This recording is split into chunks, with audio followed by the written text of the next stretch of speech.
नंदीच्या कानात असं काही बोललो ना की अक्षरशः शंकराचे जणू दर्शन झाले. तर नमस्कार मित्रांनो, आज सकाळी सकाळी आवरून सिन्नरला निघालो. कारण होतं एक शूट करायचं.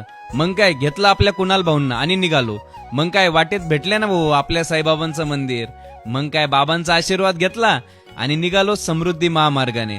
समृद्धी महामार्गाने गाडी म्हणजे एकदम रापचिक स्पीडने न्यायची. मग पार 180च्या स्पीडने गाडी पळवली.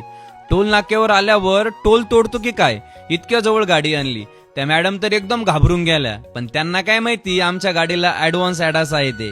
मग पोचलो गोदेश्वर मंदिराजवळ. मंदिराच्या आतमध्ये गेलो. गागा गागा गागा काय मंदिर. घेतला मोबाईल हातात आणि एक मस्त राऊंड कंप्लीट केला. हे मंदिर तुम्हाला दिसतंय ना, ते काही साधं सुद्धा नाही बरं का. 1200 वर्षापूर्वीचं मंदिर आहे. काम एवढं जबरदस्त आहे ना, तुम्ही विचारच करू शकत नाही. मग काय घेतलं नंदीचं दर्शन. काही गोष्टी नंदीच्या कानात सांगितल्या.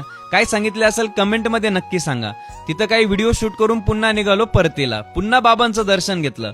गेलो नाश्ता करायला. तिथं आपले एक फॉलोअर्स मित्र भेटला. मग काय मस्तपैकी चिन्नारावची इडली खाल्ली.